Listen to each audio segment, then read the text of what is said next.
এই যে সীমান্ত অস্বীকার করে ভারত বাংলাদেশ একাকার করে ফেললো, এখন পর্যন্ত সরকার কি উদ্যোগ নিতে পেরেছে? মাননীয় উপদেষ্টাকে যেভাবে অপমান করলো ইন্ডিয়া, সে ঢুকতে পারলো না বা ঢুকলো না, দেশে ফেরত আসলো, খুবই অপমানজনক বা আসবে বিমর্ষ অবস্থা বাংলাদেশে ফিরলো। এখন পর্যন্ত কি পদক্ষেপ নেওয়া হয়েছে এই বিষয়ে? ভারত এখন পর্যন্ত কোনো বিবৃতি পর্যন্ত দিয়ে দুঃখ প্রকাশ, ভারত তো এখন পর্যন্ত দুঃখ প্রকাশ পর্যন্ত করেনি এই ইস্যুতে। সেই কাজটা তো বাংলাদেশের কূটনৈতিক সার্থকতা হতো, সফলতা হতো। এই কূটনৈতিক ব্যর্থতা কি অস্বীকার করতে পারবে সরকার?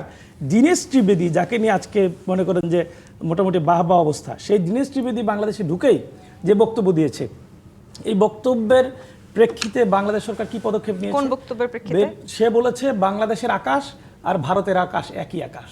বাংলাদেশের সীমান্ত বলতে সে অস্বীকার করেছে মূলত সেই জায়গা। এই যে সীমান্ত অস্বীকার করে ভারত বাংলাদেশ একাকার করে ফেললো, এখন পর্যন্ত সরকার কি উদ্যোগ নিতে পেরেছে?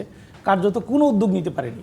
শুধু ফেসবুকে একটা স্ট্যাটাস দিয়েছে একজন মন্ত্রী, এই স্ট্যাটাস ছাড়া আর কোনো উদ্যোগ কিন্তু এখন পর্যন্ত নিতে পারেনি।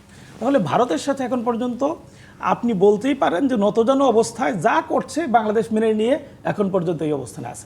এরপরে একেবারে বাংলাদেশের খুব কাছে শুভেন্দু অধিকারী যে কথা একের পর এক বাংলাদেশের সম্পর্কে বলে যাচ্ছে, এই 48 ঘন্টার মধ্যে কাঁটাতারের বেড়া দিবে বলছে 48 ঘন্টার মধ্যে, এবং বেড়া দেওয়ার উদ্যোগ গ্রহণ করেছে। এটা নিয়ে বারংবার বিজেপির সাথে বিএসএফ এর বারংবার ধাওয়া পাল্টা দেওয়া, কথাবার্তা, এরকম ঘটনাগুলো ঘটছে। এটাকে আপনি যদি মনে করেন যে কিছুই না, মানুষ মারা গেলে কিছু, তাহলে আসলে তো বাস্তবতা নয়। তিনি যেটা বলছেন সেটা কার্যত কাজ করার চেষ্টা করছেন, কার্যকর করছেন।